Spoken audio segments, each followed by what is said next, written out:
base de natureza divina que Deus me deu, porque eles são lisos naturais. Você viu que a janela ficou aberta com a chapinha perto da janela em cima da cama, né? Pode ser que você tenha perdido o seu cabelo. Meu cabelo liso é natural. liso natural. Olha aqui, ó, tomou chuva, vento e ó, nenhum fio fora do lugar. Foi Deus que deu.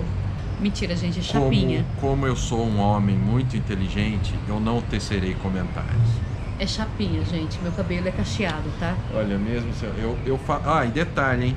Ela tá aqui, ela de testemunha. Eu brigo com ela que eu quero que ela use cabelo cacheado, ela não deixa, tá? Não. Porque ela fica linda. Porque eu quero mudar a natureza divina. Deus deu liso, Deus deu cacheado, eu quero liso. Ela é o cristão que acredita em livre-arbítrio. Ué, por que então inventaram a chapinha? Foi pra isso mesmo. Foi pra gente alisar o cabelo e poder usar do jeito que quiser. Liso, cacheado, enfim. A gente veio aqui pra gravar, não pra falar do meu cabelo. Chapinhas à parte, vamos lá para Mateus 16, verso 28. Será que ali tem um erro de Jesus? Cadê? Em verdade vos digo que alguns há dos que aqui se encontram, que de maneira nenhuma passarão pela morte até que vejam vir o Filho do Homem no seu reino. Aí, ó, pegamos um erro de Jesus, viu? Vocês falam que Jesus é perfeito, que Jesus é o cara, que Jesus é... Ah lá, errou e errou feio. Que lá, ele morreu, todo mundo que tava ali também tá comendo capim pela raiz até hoje, tá até bem alimentado. Vamos ver, pessoal. Jesus disse aos seus discípulos que alguns deles não veriam a morte até que o vissem vindo em seu reino. Contudo, durante a vida dos apóstolos, Jesus nunca retornou para estabelecer seu reino. E aí, mano? E aí? Bom, é uma questão de quando o fato iria acontecer, não de que se iria acontecer ou não. A gente tem 3 teorias possíveis. Alguns sugeriram que essa poderia ser uma referência ao dia de Pentecostes, quando o Consolador de Cristo, Espírito Santo, descesse sobre os apóstolos. No Evangelho de João 14, 26, Jesus promete enviar o Espírito Santo, e no início de Atos 1, 4, 8, ele conclama a não deixarem Jerusalém até que recebam o Espírito Santo.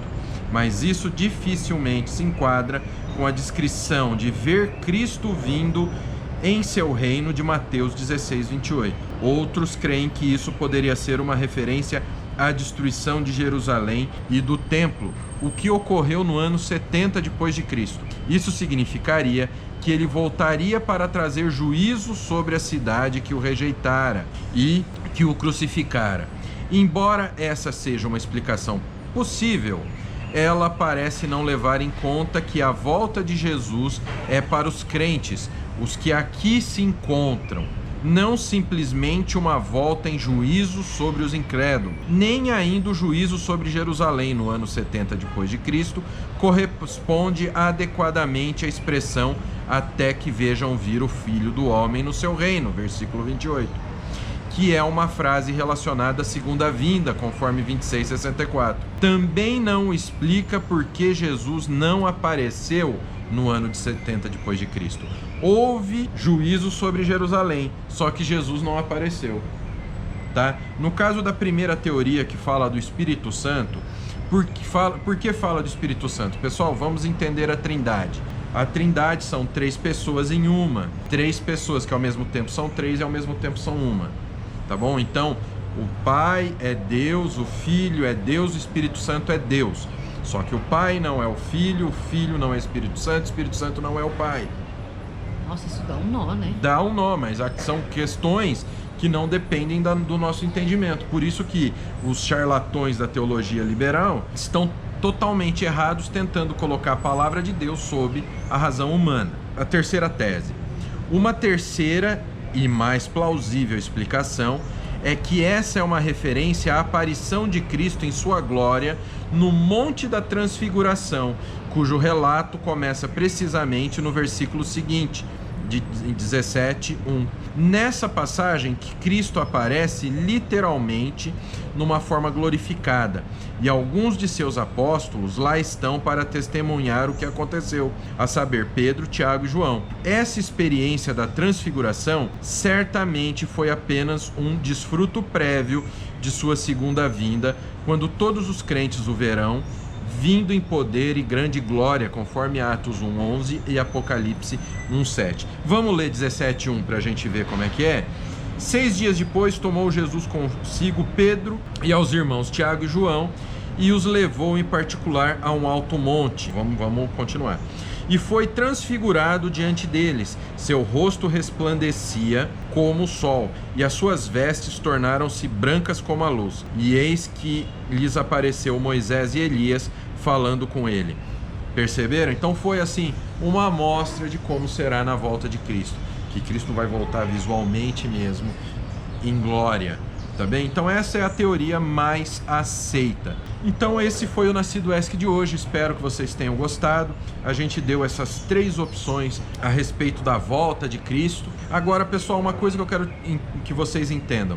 Vocês perceberam como no versículo 16 começou uma questão e no 17 você já tem algo que te explica, que te dá fundamento no que está escrito antes. Então é uma coisa que eu sempre falo, cerca de 90% das nossas dúvidas bíblicas, nós temos que dar uma checada no contexto. A hermenêutica é muito importante, por quê? Porque você vai fazer o quê? A própria palavra de Deus explica a palavra de Deus. Então olha aqui, ó, no 16:28 explica algo que parece ser uma contradição bíblica, mas se você for no 17, você já vai ver que a coisa bate. Então muitas questões, muitas dúvidas bíblicas vão ser sanadas se você ler o versículo dentro do contexto, dentro do capítulo, aquele trecho dentro do capítulo, ou até mesmo aquele capítulo dentro do livro, você relendo o capítulo anterior, lendo o capítulo subsequente, tá bem? Então, não adianta você achar que em 5 minutos você vai conseguir destrinchar e resolver toda essa equação. Você tem que tirar um tempo para isso, versículo isolado é um convite para a produção de heresia. E tem gente que não gosta de ler, de estudar, A palavra contexto para certas pessoas causa uma confusão tão grande que parece que dá até desespero para a pessoa. É porque vai colocar a crença deles em xeque, vai expor as mentiras que ele conta. Que ele acreditou, que ele ouviu. O cara não quer dar o braço a torcer de que ele estava errado. Exatamente. Né? E muitas vezes ele acaba passando uma baita vergonha, porque... Né? A gente viu aí o cara lá, o homem lá, amigo do Mori Cerulo, dos caras lá do cabelo a caju, lá do Mike Murdock, né? O representante dele aqui no Brasil, falando que Calvino não era um reformador porque ele tinha 8 anos quando Lutero, né, pregou as 95 teses. Então, só que ele devia pensar que a reforma começou lá e nunca terminou. Mas isso é um papo para outro vídeo, né, pessoal? Esse foi o Nascido ESC de hoje. No link aqui embaixo, tem alguém batucando nas minhas costas aqui. Tem um link aqui embaixo com todas as redes sociais do Nascido. Vai lá, segue a gente. Tem o podcast, que são mensagens em áudio que você pode ouvir no teu celular aí enquanto você estiver no trem. Não basta te ver, tem que ficar te ouvindo? Não, tem que me aguentar falando também. Meu Deus, que prova, tá? gente. Prova, além né? de ver, tem que ficar ouvindo ele. Para vocês acharem nosso podcast, além do link aqui direto no SoundCloud, você encontra ele no Deezer, você que é assinante da TIM, você encontra no... Qual que eu falei mesmo? No verdinho?